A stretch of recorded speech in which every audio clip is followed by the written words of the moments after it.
Sunday story telling time లోపల కోటి విద్యలు కూటి కొరకి, కోటి ప్రయత్నాలు కూటి కొరకి, అనేక కష్టాలు కూటి కొరకి, అంటే తిండి కోసమే అని అర్థం.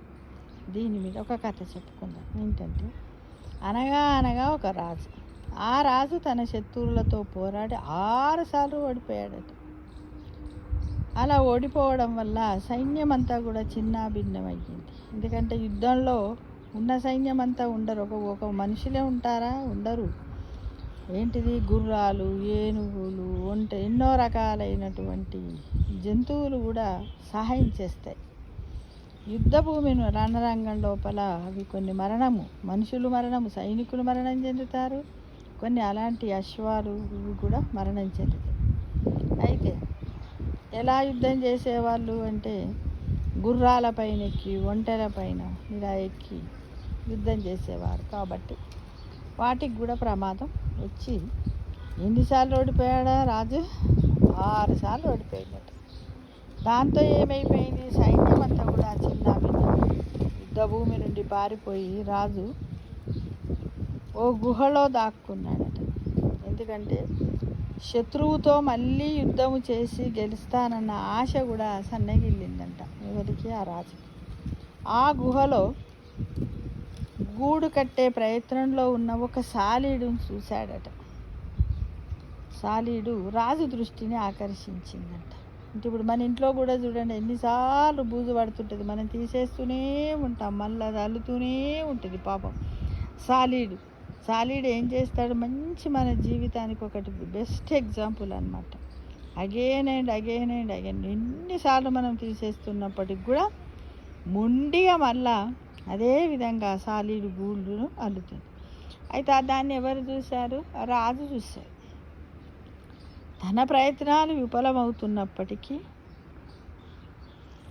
నెరవక, అంటే మళ్ళీ ప్రయత్నించి ఏకాగ్రతతో 7వ ప్రయత్నంలో సఫలమయ్యాడంటే, సాలీడునే తను ఉపమానంగా, కంపారిజన్గా తీసుకుని, అబ్బా గంత చిన్న పురిగే గన్నిసార్లు తను ప్రయత్నం చేస్తూ మనస్సు పెట్టి ప్రయత్నించినట్టయితే నేను కూడా సత్ఫలితాన్ని సాధిస్తాను, యుద్ధంలో గెలుస్తాను అని రాజు అనుకొని ఏకాగ్రతతో ప్రయత్నించి 7వ ప్రయత్నంలో యుద్ధంలో గెలిచాడు. సాలీడు నుండి స్ఫూర్తి పొందిన రాజు సైన్యాన్ని తిరిగి తయారు చేసుకొని తన 7వ ప్రయత్నంలో విజయం అంటే ఎంతోమంది పోతారు కదా, చనిపోతారు, అన్నీ ఉంటాయి కదా. మళ్ళీ అలాంటి బలగాలను, జంతువులను అన్నిటిని కూడా సమకూర్చుకుంటూ, ఏంటిది, ఆయుధాలను అన్నింటిని సమకూర్చుకొని మళ్ళీ నేను గెలుస్తానా అన్నప్పుడు అలా సాలీడునే తనకి ఎగ్జాంపుల్గా తీసుకొని, సాలీడు ఏ విధంగా తన గూడును తయారు చేసుకుంటున్నది, తన ప్రయత్నాన్ని మానకుండా నేను కూడా అట్టనే ప్రయత్నం చేస్తా అని చేసి గట్టి దృఢ సంకల్పంతో ఏం చేశాడు, ప్రయత్నించాడు. ట్రై అగైన్ అండ్ అగైన్ అన్నట్టు సైన్యాన్ని మొత్తం పోగు చేసుకొని మళ్ళీ 7వ ప్రయత్నంలో ఇతర పొరుగు రాజులతో, శత్రు రాజులతో పోరాడి 7వసారి విజయాన్ని సాధించాడు. దీని యొక్క నీతి ఏంటంటే, మనము నిరంతరము ప్రయత్నం వల్లనే విజయం సాధ్యము అనేది మోరల్ అనమాట. ఏంటంటే, ఒకసారి చేసే ఇక నాకు రాదుపోని పక్కన పెట్టద్దు. మనం ఏం చేయాలి, ఓర్పు సహనంతో మనము ప్రయత్నం చేస్తూనే ఉండాలి. చేస్తూ ఉన్నప్పుడు ఒకసారి చేసినాము, చేసినటువంటి ఆ తప్పు మళ్ళీ ఉండదు. ఇంకొకసారి చేసాం, ఆ తప్పును సరిదిద్దుకుంటాము. ఇంకోసారి ఇలా అయిపోయి అన్ని తప్పులను సరిదిద్దుకొని మనం ఒక విజయ మార్గానికి మనం దారిని వేసుకుంటాము.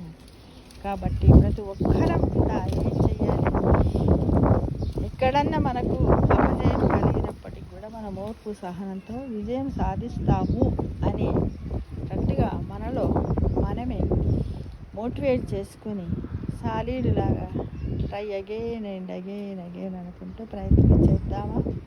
జీవితం కూడా అలాంటిది.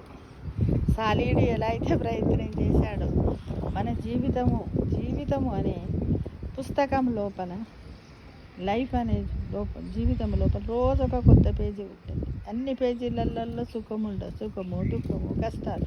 ఒకరోజు విజయం సాధిస్తాం, ఒకరోజు మనసు ఉండదు. ఈ విధంగా అంటే ఆ పుస్తకాన్ని కూడా మనము లాస్ట్కు ముగింపు విజయవంతంగా కూడా చేసేంత ఎక్కడ ఉంది మన మనసుల్లో ఉందని గ్రహించి మనమందరం దృఢ నిశ్చయంతో ప్రతి పనిని ప్రారంభిద్దాం. అపజయాలు ఎదురైనప్పటికీ కూడా మనం విజయాలను సాధిస్తూ గమ్యాన్ని చేరుదాము మిత్రమా.